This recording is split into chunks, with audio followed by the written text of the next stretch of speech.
Winning Time, Episode 5, Pieces of a Man.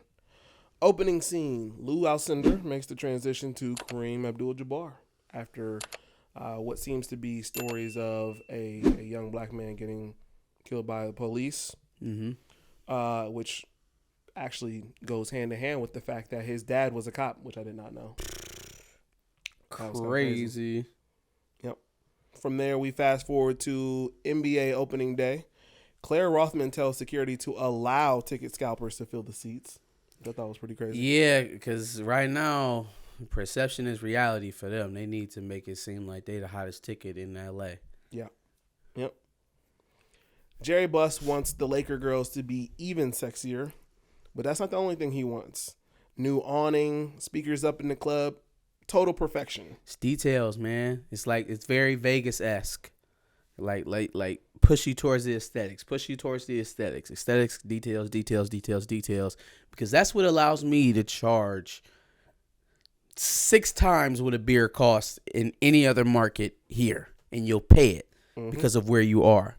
Yep. That's the science. For sure. That's something that Jeanie Buss realized before anybody else, is that as long as you show some sort of value, as long as you show or give some type of air of exclusivity or you know, just overall just kind of like popular culture, you got it.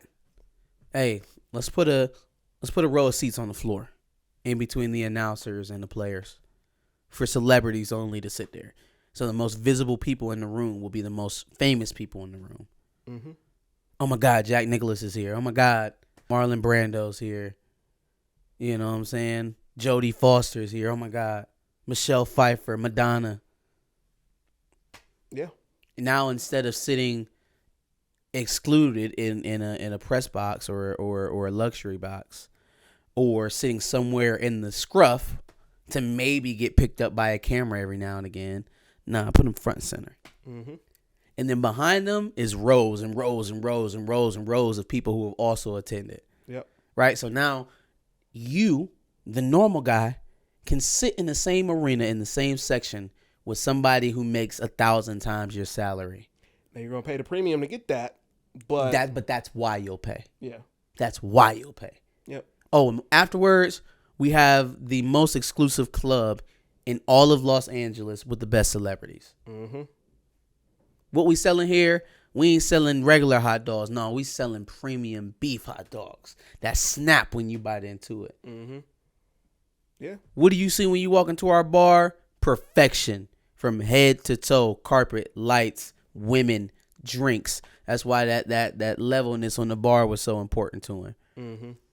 Show them excellence so that they'll pay for excellence. We're selling you a dream. Yep, absolutely. That's how Jeanie put it. Like, show him a life of being my dad, or at least what he thinks it is. Yeah. Yep. Be Jeanie Buss for a night. Frank then tells Jeanie Buss that he now knows that he gave up the team to his ex-wife, and so effectively he wants out. He said we getting divorced. Yep. He's pissed. He's tired of it. Like, it's one thing for you to be doing all this shit while I'm sitting there and I can try to defend us and I know what's going on. But now you got this shit going on behind my back. All right. Now I ain't going down with no sinking ship now. At least not unknowingly. Right. Imagine if you was the last motherfucker on the Titanic to find out that it was sinking. Son of a bitch. You're the guy's right-hand man. Like if you were just a hard sleeper and you woke up in the back of the boat like, oh, shoot. And the guy didn't tell you. Right. No, you the captain's little brother. And you sleep in the farthest quarters away from where it's dry at. And you just wake up splashing like, son of a bitch. And he didn't even throw you a life raft or nothing. Nothing. So the central theme of this episode seems to be that Kareem is getting older, so he's slowing down Jack McKinney's fast pace. What does Jack McKinney do? He uses magic to challenge him. That's the way to do it. Yeah. Use the young buck. First of all, you know that's how he want to play anyways. You seen his face lit up when he started explaining the philosophy, what he wanted to do. Yeah. So, yeah, why not? Why not? And then I know certain people on this team are going to take exception to that. And that's what I'm trying to do. Like, I'm trying to light a fire under to some of these guys. Like, Norm needs to get used to having the ball off ball. Mm-hmm. He needs to get used to quick movements, quick passes. He needs to get used to that and not just stopping the ball for him or Kareem all the time. Kareem needs to fucking move because he looks like a cinder block right now. Yeah. Yep. He wants to take 7 fucking dribbles all the way to the basket, which I guess if that's what you can do, if you can just literally walk a man down underneath the bucket and score off a sky hook, good on you. It got you 42,000, but it wasn't gonna work that way having Magic Johnson at point. To be fair, they were playing. I mean, I guess it was traditional back then, but they were playing dangerous ball. I meyou saw Jack McKinney basically tell them that they're averaging like 23 seconds of possession each time. And that's for a make. Yeah. So on a miss, you spent half a minute on a possession and come away with nothing. Mm-hmm. That's not good. That's not efficient. Yeah. It's not efficient. And it's antiquated. It had gotten to the point to where that's how everybody with a decent big man plays basketball. Mm-hmm. Mm-hmm. It's safe. It's traditional. It's conservative basketball. It's funny because apply that to now. Do you feel like the run and gun 3-point shooting game is the new norm? Like that's just the way that everybody plays basketball, and teams like Milwaukee or Philadelphia or Denver are the outliers. Now they're the ones who are playing inside out instead of outside in. Yeah, no, they are absolutely the outliers in this fast-paced game that we have right now. Yeah. Which is nuts. But, at least 2 of those teams have dominant big men where it kind of somewhat justifies it. And then, Milwaukee's got Giannis who doesn't play mostly in the post, but that's where he gets most of his money. Yeah, that's where he gets most of his money. Yeah. Wood Harris shows up to be Spencer Haywood. Goddamn. Now may be a threat to Coop's minutes, which we kind of already talked about. Yeah, I'm still confused on that. I don't know. Maybe I'm missing something. Maybe did Spencer Haywood split time at like the 3 or the 2? For all I know, Spencer Haywood was a power forward. So why that led to Michael Cooper worrying about his minutes, I have no idea. Probably the 3, I would think. It would seem like that's the only intersection, but Michael Cooper was a guard. Yeah, Spencer Haywood was a 4 typically. Yeah, no, you're right. No, I'm trying to figure it out. But in any case, it was good to see him. Good to see them talk about his plight, his journey to the NBA, and how that coalesced with Kareem. You notice Kareem didn't talk to nobody. He didn't talk to anybody. Didn't even talk to the coaches. Spencer Haywood show up. It's like he's his oldest teammate. Yeah. But it's because he respects him and he respects his journey. So, yep. Spencer Haywood petitioned the NBA and took it all the way to the Supreme Court so that he could go straight from high school to play in the NBA. So he could make money for his family. Yeah, so he could provide for his family. I always found it interesting in the sports where you've had to petition the leagues to play at an early age or at a quote-unquote amateur status. And yet we still see leagues like the NHL and the MLB and Major League or the PGA Tour. That's another one. The tennis circuit. The tennis circuit to take anybody over the age of 14. Mm-hmm. It's something is off because those leagues can take individuals at, like I said, as early as 14 and put them into professional competition. What is it about basketball and football that makes them have to go through these four-year educational processes where they don't actually end up staying for 4 years, but it's necessary for them to be enrolled at these institutions so that they can be farmed into the leagues instead of how it works in baseball or golf or hockey? I wonder what the difference is. The only thing, okay, so first of all, I know you're making the obvious reference to race here, but Major League Baseball at least makes you go through, farm teams and AAA teams before. But you can still be a professional. You can still earn a contract out of high school. Is it what Major League Baseball is? No, but you can at least provide for a family in that case. So that's really the only argument I have. So Robert Griffin III was drafted to the Oakland A's, I believe it was, before he won the Heisman. Yep. Kyler Murray, same thing, was drafted to the can't remember which team. I can't remember where he got drafted either. But same thing. Years ago, Notre Dame wide receiver, Jess Samardzija. Yep.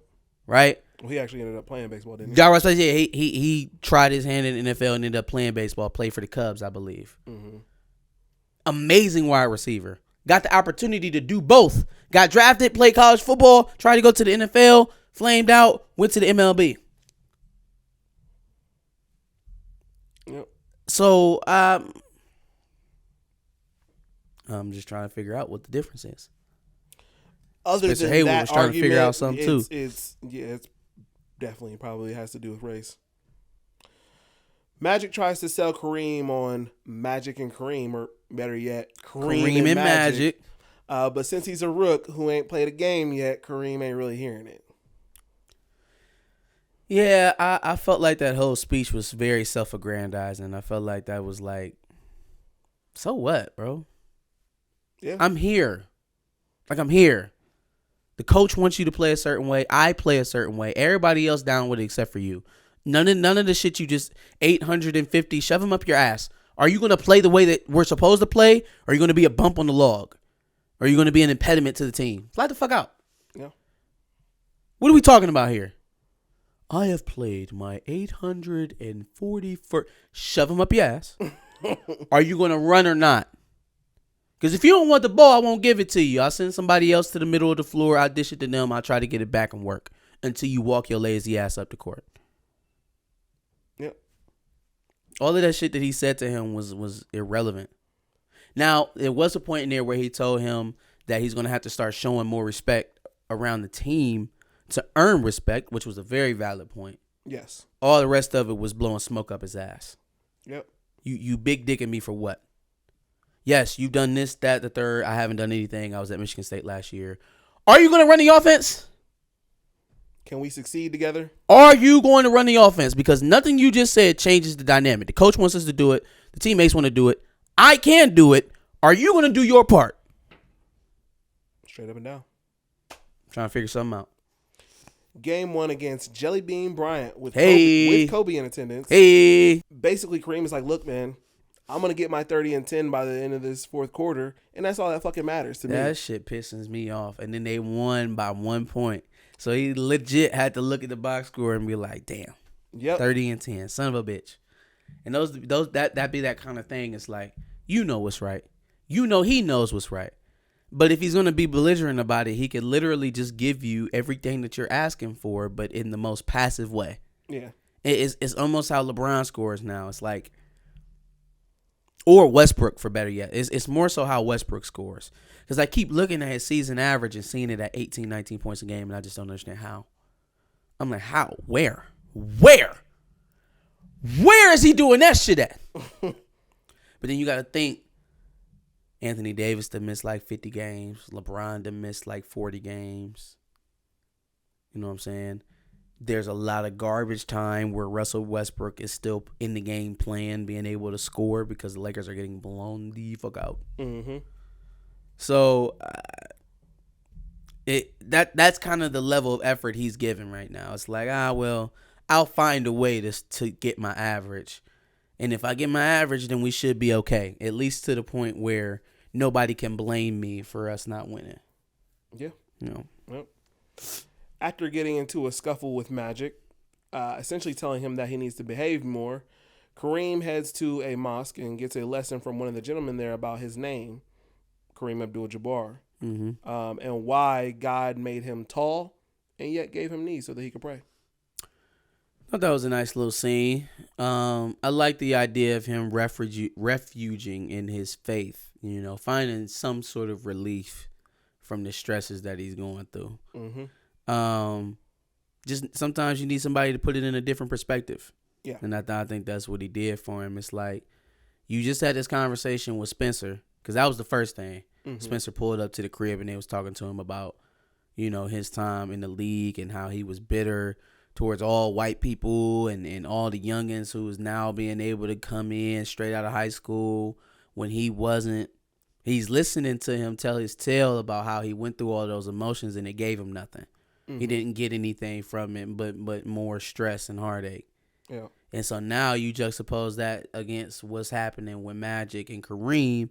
It's like he doesn't have the motivation to play or to have joy in what it is he does for work anymore. So he sees this young black brother with so much passion and joy that he used to have, but now he knows the realities of the world more so than he did when he first got into the league. So he like, man, you shucking and jiving. Yeah. And it's just genuinely, Magic Johnson's personality. He's a bubbly person. He loves the game of basketball. So, of course, he's going to smile. He's a happy person. Yep. But that rubs Kareem a certain way because he knows when they see that, when white people see that, it dispels all their fears. It makes them feel comfortable. And the same people that are going to cheer y'all to are the same people that were booing me last year or however many years ago it was when I changed my name. Mm-hmm. He's a little bit jaded. Yeah, at this point. for sure. After seeing Paula Abdul and the Laker girls, Dr. Buss is still pissed that the bar isn't flush exactly like he wants it to be. Fam start spazzing. He start fucking spazzing. Yeah. Now, you know what? I'm not saying he should have ran off and did all that. I'm just saying I feel his frustration because how the fuck did all of this shit come together? How are we put together as carpet and lights in the ceiling in the bar not flush? Yeah. Somebody was just being lazy on that one. Somebody was being lazy. For sure. Fix this shit, please. Which it was weird because he seemed like he was in love with the whole Laker girl concept, but then he saw that shit and just flipped out. He's turning into a bit of a perfectionist. Number one, he's dealing with razor thin margins. Yeah. He not only has to do good, but he got to make it look good. Mm-hmm. So like every little detail, every last detail. What he doesn't need is some fucking bar critic dogging the club in the newspaper, which is the most prominent form of media at this time. Yep. And in the fucking newspaper because the bar ain't flush, you know. Yep. The Lakers start to do extremely well after their first win, even going on to win nine games. Jack McKinney's wife wants him to take a much-deserved break from basketball and go play tennis. So, Mans hops on his bike to go meet his buddy, and it seems the brake slipped, which causes him to slam his head into the street. Damn. Dog, first of all, worst luck ever. Yeah. Worst luck ever. Your first coach backs out because the intermediary, the negotiator, was murdered by the mob. And then now your second coach flies off a bike when his back brakes fails and goes tumbling down a California mountain. Here's my problem. You make $750,000 a year. My feet would never touch the ground. They would never touch bike pedals. What the fuck is a bike? I'm too rich to understand what a bike is anymore. Where's my driver? I don't give a fuck if that shit is point 0.00001 miles away. Golf cart my ass over there. Yeah. Ain't walking nowhere. Facts. I'm walking. You know what kind of car he had to be driving by now? Nah, I get it. They were showing us, particularly like even through the negotiating process where McKinney thought that there was no chance he was going to get the job. He's a workout warrior. Yeah. Very healthy guy. He runs quite a bit. You know what I mean? Especially when he's stressed. Very athletic guy. Makes sense. He's a bike guy. But fam, $750,000 to make sure that these feet don't touch anything but carpet for a good majority of the rest of my life. But hey, takes the bike and goes splatter. Like makes me think that he's going to be irreparably damaged.